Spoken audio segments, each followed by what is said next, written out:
up, guys? Thanks for tuning in to another episode. This is actually a TXT. It's a really sharp looking cart, and about, I don't know, 8-10 months ago, this customer brought us this golf cart, and it had been sunk because it actually, the brake let go somehow, run off down the hill into the lake. The water got up over the seat, and he brought it to us. We went through a whole lot of stuff, got the gas tank cleaned out, drained all the fluids out of the engine, drained the carburetor, got the air box drained out. I mean, it was water in it bad. Well, we drained it out. We let it sit for several days to drain with all the plugs and everything out. I got all the water out that I could and everything. Put it back together, and thankfully it fired back up and has been running great since then. But back when we knew it was submerged, we noticed noises in our starter generator.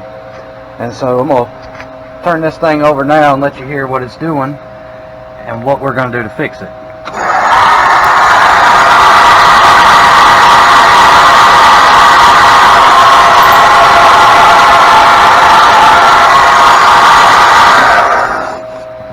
Alright, so obviously we hear that bearing just screaming its head off when it's turning over.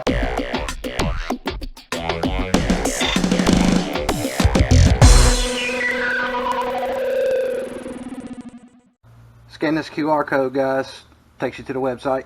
Then you can use the CSTV15 for 15% off.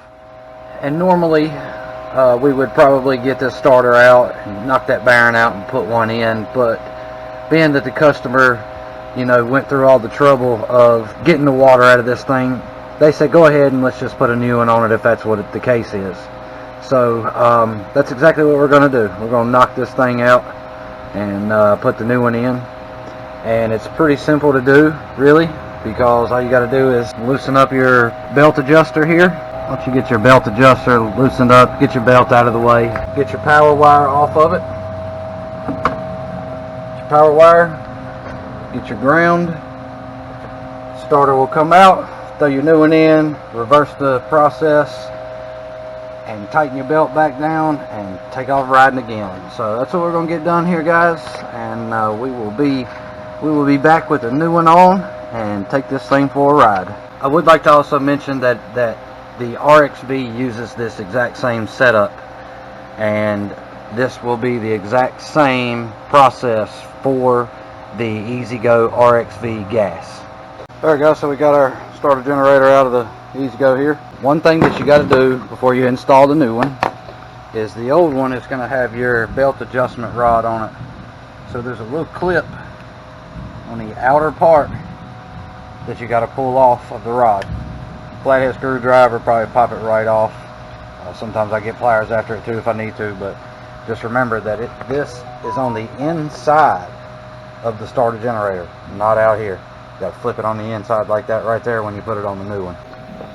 Alright, so got my belt adjustment on the new starter generator.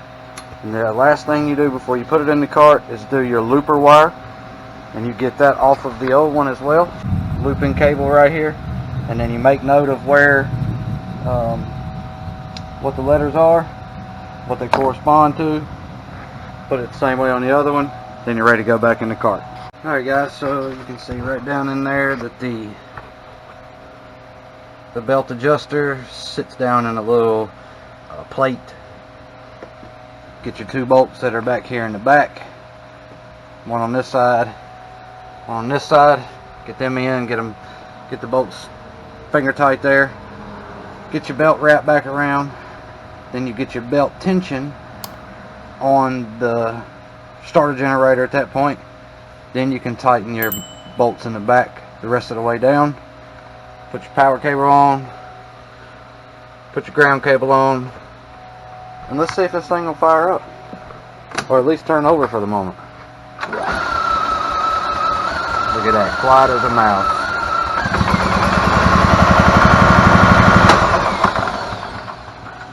Alright, guys, so I hope that helps you out with installing a starter generator on the EZGO TXT and RXV setup, because the RXV is exactly the same way. And like as always, if you got any questions, give us a comment, call. Make sure you hit that like button comment, subscribe, guys. Thank you so much for watching. God bless.